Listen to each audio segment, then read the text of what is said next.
Bantamweight prospect, Mana Martinez. What's going on, man? Hey, I just wanted to ask you first before we start is why does it say Mana Martinez? Why don't they have your full name on there? So when I went to go do my pre-fight interview and stuff, they asked me how I wanted to be announced. And a lot of people mispronounce Leo Mana. They'll say it weird. So I figured Mana was short and simple, easy. And my name has a real true Hawaiian meaning. So, that'll put a little bit of more I guess pop on it, however you want to say. No doubt, no doubt. What is the meaning? So it means like true divine power, natural power. So if you see The Rock, he uses it a lot. I think he's got a tequila named after it.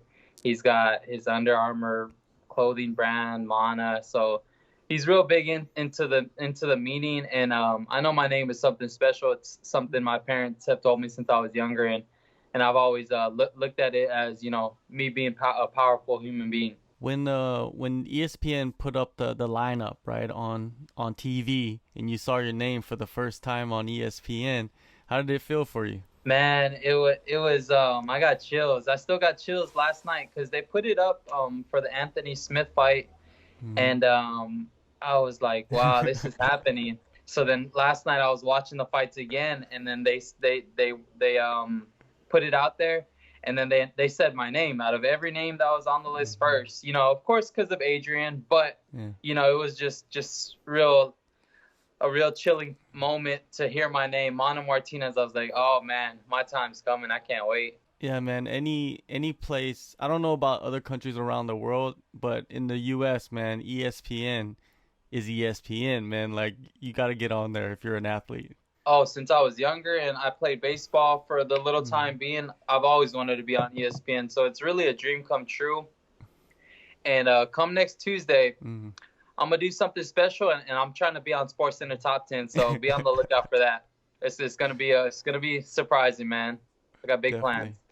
Have you been watching the Contender series every week, or have you just kind of watched a few fights here and there, not really, focused on what everybody else is doing? For the most part, I've tried to watch it as much as I can. Of course, when my teammates fought, I was locked in. Yeah.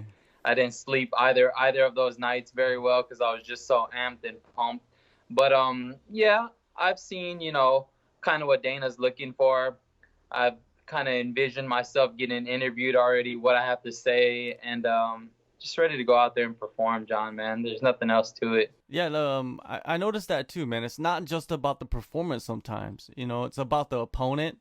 It's about how many fights you've had, like the way you won those fights. And then on top of that, how you respond in the post-fight. I think that's a big deal too. Is it kind of, you have to show your maturity, I guess, that, that's what Dana's looking for. Exactly. Yeah, I noticed that it was maybe the second week.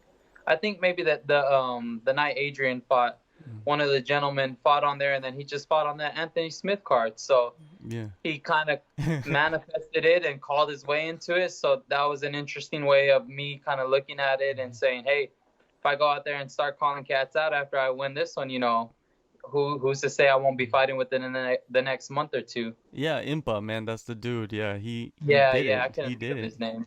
He wasn't disrespectful. He just went in there and pretty much he was himself, but he showed his intentions, right? And he did it, man. He went in there and performed really well against Maki. Man, that was a good fight. Exactly, man. Yeah, they both threw down, and he came out with a nice decision. That was cool. Yeah, week 2, Adrian goes in there. I spoke with him multiple times. He gets that first round TKO. Week 4, Jacob goes in there, crazy fight, and he didn't get the contract, but Dana White kind of hinted that you better be ready, because you never know, we might need a late notice guy in the UFC, and he'd probably be one of the guys to maybe step up, right? So that momentum is there. Do you feel it? Yes, 1,000%. Since we got the call in March, Jacob being a little bit earlier, but in the gym you could just feel it, the energy. The day in, day out, how we push each other. And man, seeing Adrian go out there do his thing, which of course, like I've said, expected nothing less. And then Jacob going out there and having a hell of a scrap, having Dana White stand up, applaud for him, and speaking very highly of him. I'm super confident he's going to get that call within the end of the year, because I know a lot of fighters tend to drop out during the holiday time, so he'll be ready for sure. And then it's my turn, man. I don't know, saving the best for last. It's gonna be fun, man. I really can't wait, and we're gonna go 3 for 3 pretty much. You're in a unique position because you're waiting in line, so to say. You know, Adrian went first into the club, and then Jacob went into the club, and then you're in the back, like you know what's going on inside, but you know you can't get your turn until now. So that anxiety, is there an anxiety there, like, or is it just an excitement? It's more so in an excitement. Of course, I get real antsy, but I've always tried to stay as cool, calm, collective as always. And I know my time's coming. You know, they had their shine, but come next Tuesday, it's my turn. You know, and super proud of them again. But they've kind of turned their direction towards me, and they know it's my turn up to bat, and get ready to hit a home run, man. Yeah, that means so much, man. I feel like other camps, you know, they have fighters come in, do camp, and then once the fight's over, they're gone, right? But you got guys that come back and say, "Hey, we're here for you." You know what I mean? That's the support right there at Metro Fight Club. Exactly. So Adrian helped me finish out this week super strong, and Jacob had a little bit of an injury, but for moral support, he was there. You know, helping me out, giving some last minute pointers. He was there, just giving me some little tips, letting me know kind of how the Contender series worked. You know, how it was backstage, and he surprisingly said it was quick. He said I don't know if he's spoken to, but he said he only felt like he was in there for about 3 minutes or so, that it was just bang, bang, bang, bang, bang. So I'm hoping mine's is the same way, but I just can't wait to go out there and compete, man. All right, Drako Rodriguez, you guys have identical records, 6-1. When you look at film on him, you know, what do you see? What type of fighter do you see? Honestly, I haven't studied much, you know, John. Of course, I've said it time in and time out. I've seen he has a boxing background, a little bit of a ground game, but I've always liked to focus more so on myself. You know what I mean?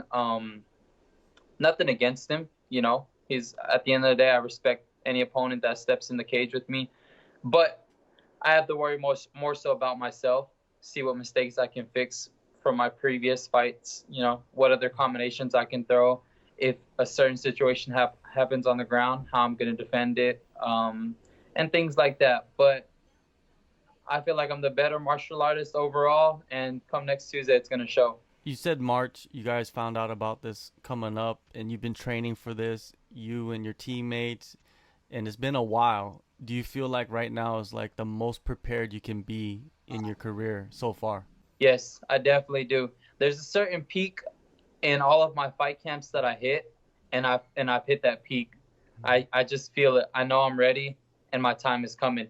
But like we talked about earlier, getting and anxiety and things of that sort, I gotta still remain calm and save it for next Tuesday. So that's what I've been trying to do, you know. But I'm definitely more than ready. You know, my coach has been letting me know I'm in phenomenal shape, the best shape of my life that he's seen me been in, and I just can't wait to go out there and scrap, man. It's just going to be a fun night, and I'm definitely going to come out victorious. When you get in the zone in the cage, take us inside. Like, does everything slow down for you? Like some people, you know, describe it as, or So, in some points in the fight, it's kind of a blur to me, you know. It's like going out there and just boom, boom, boom, boom, boom, then it happens. Because a lot of my fights have been fast, if you know, within the first round. So it's like, wow, that just happened. But the fights that have happened to go to the second round, I've kind of found my pace, you know. And once you find your pace, your groove, you figured out your opponent, it's pretty much the end for them. As for me, at least, I can't speak for other fighters, but I've seen many different styles of fighting, whether it's on the ground or staying standing. So each fight is the same pace for me, and you know, I go out there and fight my fight. high pace, high octane? Now, what is the perfect way to win that contract for you? The perfect way would go out there and knock them out, you know, continue my 6-win streak of knockouts and add to my 7th. You know, I've wanted that special one to be inside of the octagon, and I know it's gonna happen. But if the knockout comes, I'll be more than excited. If the submission comes, I'll be grateful, blessed as well. But he will get finished regardless. In your interview with James Lynch, you mentioned that your dad has been with you in your corner for, you know, a lot of the fights. What is the impact of him being there next to you during your journey? Not only cage side, but just in life, you know, since day one, since I was 4 years old, and he even, quote me if I'm wrong, he'll probably say something.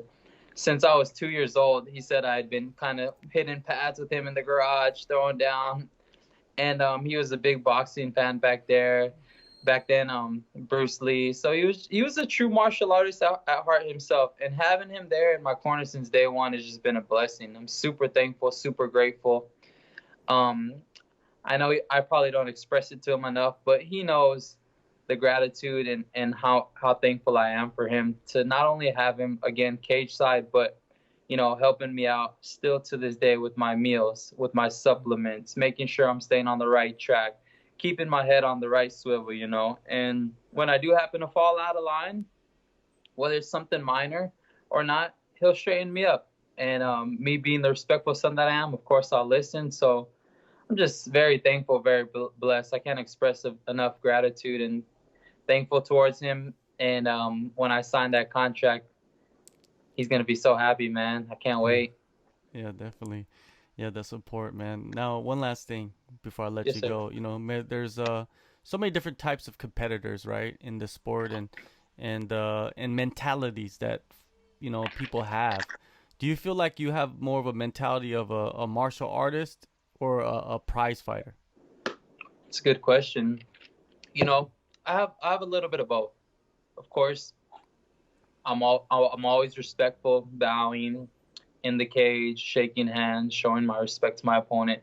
But outside of the cage, talking to you, other guys, I show my confidence, you know. Mhm. And it's nowhere near being cocky, but I know the amount of work I put in, how long I've been doing it for, the people who surround me and help me push to get to the place where I'm at. And I do have every reason to be as confident as I am. So you could say I can be a prize fighter and you know talk my talk, but I'm also respectful, humble at the end of the day, and a true martial artist. All right, September 8th, Contender Series, Las Vegas. Martinez versus Rodriguez, man. That sounds like a blockbuster. Thank you so much for the time, man. All the best. Thank you, you too, John. Appreciate you.